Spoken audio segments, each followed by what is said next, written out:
Acompáñame en este nuevo paseo por uno de los lugares más increíbles de la orilla oeste de Luxor, el templo funerario de Ramsés II el Grande, el Ramesseum. Uno de sus secretos, la mayor escultura levantada jamás, más de 1000 toneladas, no te lo pierdas.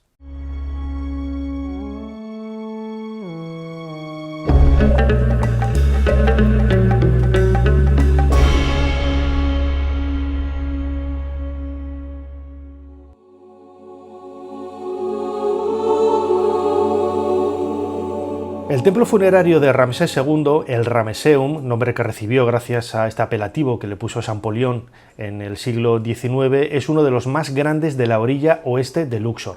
En esta época, el templo funerario se separa de la tumba. La tumba de este emperador, iba a decir, de este faraón, se encuentra en el Valle de los Reyes. Y antiguamente las tumbas siempre estaban pegadas, ¿no?, al templo funerario, pero en esta ocasión, en el Reino Nuevo, en el Imperio Nuevo, se separan, de ahí que haya varios kilómetros de distancia. Pero la finalidad es la misma, no es un templo de culto a una divinidad, no es un templo dedicado al dios Amón, como sí que hay referencias a este dios en el interior, sino al culto funerario a Ramsés II una vez que fuera divinizado después de muerto. La entrada se realiza pues por unos pilonos con una puerta en el centro, esos pilonos que reconstruyen el perfil del valle del Nilo, tal y como sucede con otros templos idénticos, no solamente de culto funerario, sino también de culto divino. Estos pilonos hoy en la actualidad están en muy mal estado de conservación. Y el acceso desde los patios, que tiene varios, hasta las zonas más sagradas, el Sancta Sanctorum, siempre es ascendiendo por medio de rampas o escaleras. En este caso, pues de una forma bastante abrupta, porque hay un desnivel de casi 2 metros o 3 metros entre unos niveles y otros.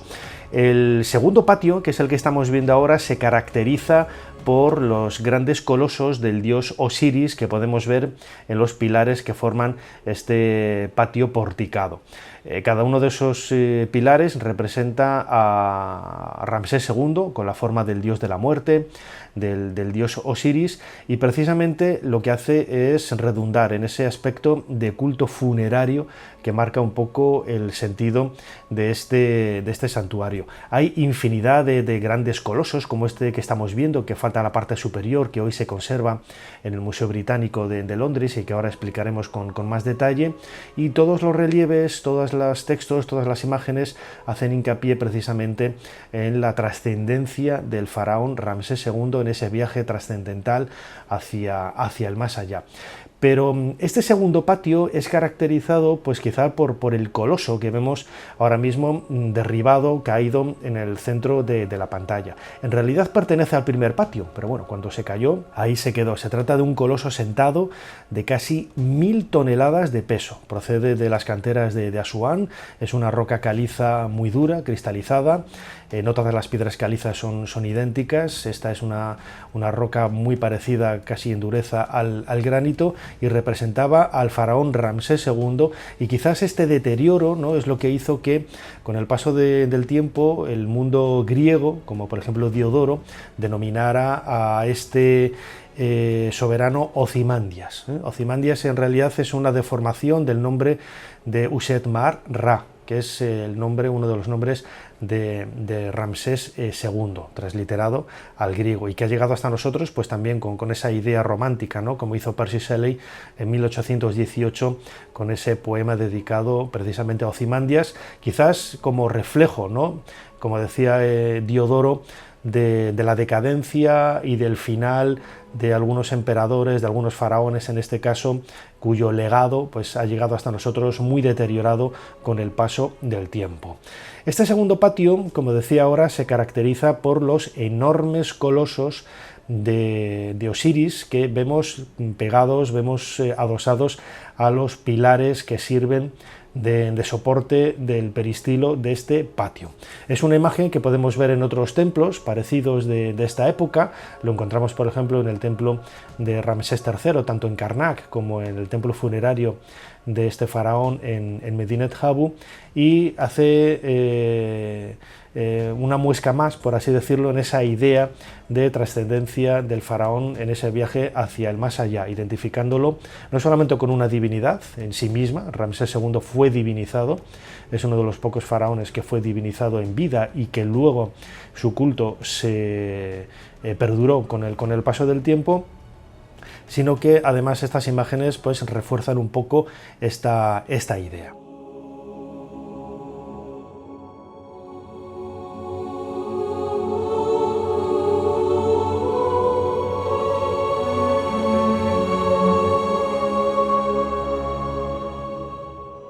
El Ramesseum tardó en construirse casi 20 años. Lo estamos viendo, es un templo gigantesco. Empezó a construirse en el año segundo del reinado de Ramsés II y se acabó en el año 22. Luego, a partir de la dinastía 21-22, es decir, pues casi 200-300 años después de Ramsés II, el templo se abandonó. Pero quedaron algunos de esos colosos, como el que estamos viendo ahora en las imágenes. En la parte de arriba de este coloso sentado de Ramsés II hoy se encuentra en el Museo Británico de Londres. Fue llevado hasta allí por Belzoni en el siglo XIX, y el traslado de esta escultura de Ozymandias, tal y como era conocida en la época, pues supuso quizás un shock, ¿no?, para todos los amantes de la arqueología, encontrarse un coloso de esas características en el interior de un museo. Los relieves del templo, como vemos en esta pared, en este lienzo que se conserva perfectamente, podemos ver a Ramsés II acuclillado delante de Amón, su esposa, la diosa Mut, y su hijo Honsu, esa tríada sagrada de Tebas. En el patio, por ejemplo, vemos también otros colosos. Han llegado hasta nosotros fragmentos de otros colosos de Ramsés II, algunos de ellos muy conocidos, ¿no?, como esta cabeza de una estatua sedente, de la que no queda prácticamente nada, solamente la cabeza, pero que se ha convertido en una figura icónica de la historia de la arqueología, por estar ahí en el patio como una especie de legado del pasado. Dejando atrás el segundo patio, del Ramesseum, con esos colosos, como estamos viendo ahora mismo en la pantalla, tan sobrecogedores en altura, con casi 10 metros de altura, que reflejan la efigie, los rasgos y sobre todo la estética del momento, de la época de Ramsés II, nos adentramos quizá en uno de los enclaves más conocidos también del Ramesseum y que mejor se conservan, que son las salas columnadas. Para llegar hasta allí tenemos que pasar por este lateral, en donde vemos algunos relieves que son muy profusos, como todo lo que hizo Ramsés II en vida, utilizando incluso relieves e imágenes de otros faraones anteriores a los que cambió el nombre y colocó el suyo propio. Pero lo más llamativo de todo este lugar sagrado es las salas columnadas, un espacio que además ha servido también de escenario para películas muy conocidas, ¿no?, como la lucha de James Bond en La espía que me amó junto con Tiburón, u otra pelea en una película también relativamente conocida, que es La esfinge de cristal, protagonizada por Robert Taylor. Estas columnas con capitel papiriforme abierto lo que hacen es reconstruir el momento de la creación, es decir, cuando esa vegetación inicial, esa vegetación primigenia, surge de las aguas del caos, y con ello surge la vida y, en definitiva, el origen del cosmos, tal y como lo entendían los antiguos egipcios.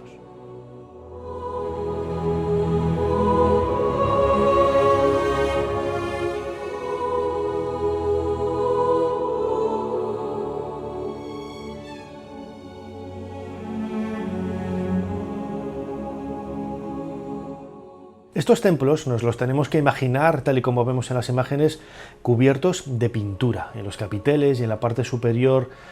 de la techumbre se conserva gran parte del color, lo que nos choca, ¿no? Choca a muchos que no imaginan que estos lugares estaban policromados con esta calidad, ¿no? Todos los relieves, todas las figuras, todos los jeroglíficos estaban decorados con vivos colores, ¿no?, lo que debía de convertir estos espacios sagrados en lugares realmente increíbles e impresionantes, ¿no?, para todo aquel que se acercara a disfrutar de ellos. En la techumbre de una de las salas hipóstilas podemos ver una representación astronómica, que es algo que se repite en muchas ocasiones en este tipo de santuarios. Pero lo más llamativo de todo, insisto, son las columnas, todas ellas con imágenes del faraón, con textos que repiten una y otra vez ese aspecto divinizado de Ramsés II una vez fallecido, y que le ayudaban a trascender hacia el más allá y reencontrarse con sus ancestros, los dioses, los antiguos reyes de Egipto, en ese mundo idealizado y divinizado del más allá.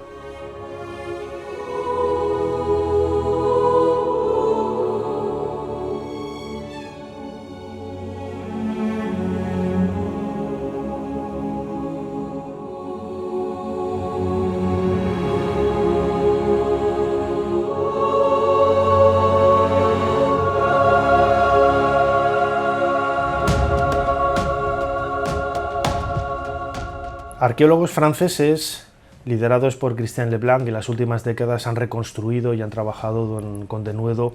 en la recuperación del templo del Ramesseum, del templo funerario de Ramsés II. Hay que decir también que muchos de los bloques de este santuario se reutilizaron ya en época faraónica durante el reinado de Ramsés III en el templo funerario de Medinet Habu, que queda como a un par de kilómetros de donde nos encontramos. La forma más sencilla de poder construir un edificio era en ocasiones reutilizar los bloques de edificios más antiguos. Según vamos avanzando en ese eje principal del templo funerario de Ramsés II, observamos cómo el suelo sigue ascendiendo. Ese es el enlosado original, pisamos las losas originales que cubrían el suelo del templo de Ramsés el Grande,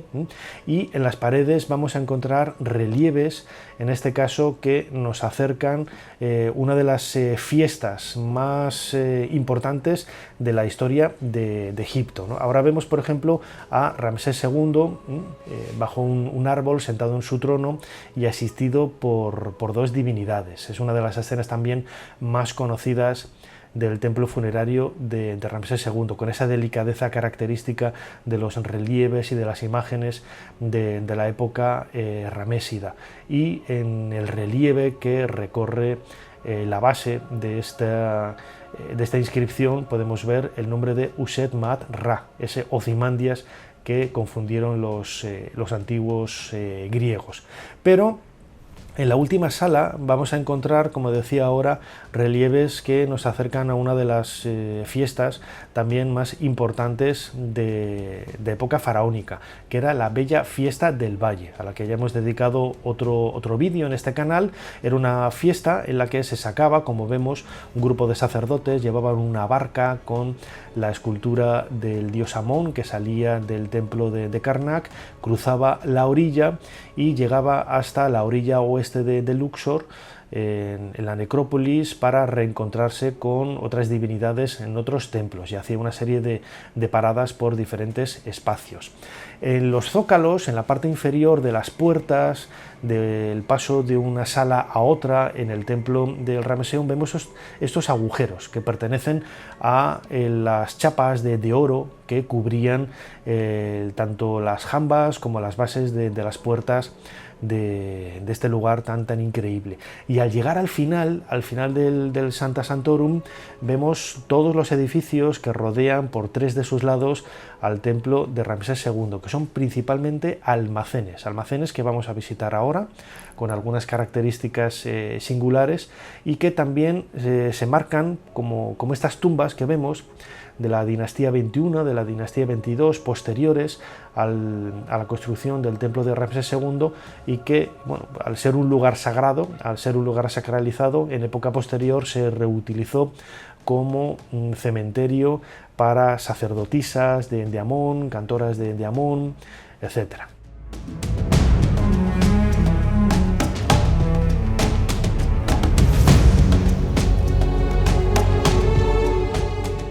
Desde el punto de vista arquitectónico, uno de los mayores logros que vemos en este templo de Ramsés II son sus almacenes. Quizás no nos llama la atención porque estamos nosotros muy acostumbrados a ellos, pero en aquella época, en época faraónica, hasta que aparecieron estas bóvedas, no se conocía, no se sabía que los egipcios conocían la bóveda de cañón, la bóveda de medio punto, que es algo que se ha utilizado en Roma desde muchos siglos después y que en Europa se hizo muy conocida con el románico, ese arco de medio punto. Esto demuestra una vez más pues, esos logros arquitectónicos que emplearon los antiguos egipcios. En este caso es una bóveda construida con ladrillos de adobe, no utilizaron la piedra, son almacenes en donde se depositaban pues, seguramente objetos de culto o grano o materiales comestibles procedentes de las ofrendas. Y la bóveda, como estamos viendo, está hecha con ladrillos de adobe, los muros, pero la zona curvada de la propia bóveda en sí son ladrillos colocados de forma inclinada para guardar el contrapeso de todas estas galerías, ¿no? Y vemos el éxito y el buen hacer de los arquitectos de la época de Ramsés II, que las bóvedas se han conservado prácticamente intactas hasta nuestros días y se han convertido casi en un unicum en la historia de la arquitectura de la antigüedad, al ser uno de los primeros ejemplos de bóveda de cañón de medio punto de la historia de la arquitectura.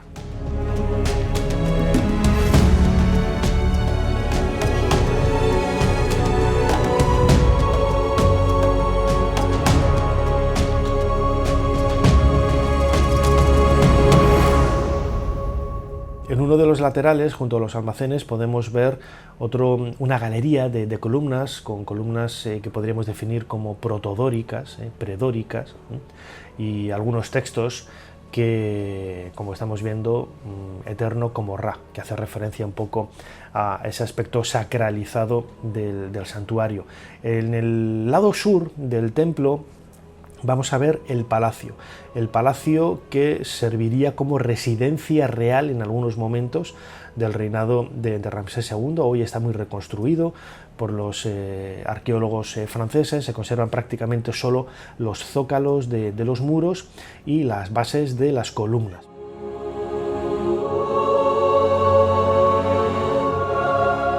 Hasta aquí este nuevo vídeo de Dentro de la Pirámide, en el que os hemos contado un poco la historia y la arquitectura y la arqueología del templo de Ramsés II, el templo funerario en el Ramesseum. Si os ha gustado, compartidlo en las redes sociales, suscribiros al canal, dadle al me gusta, al like y nos seguimos viendo y escuchando aquí dentro de poco, Dentro de la Pirámide. Hasta pronto.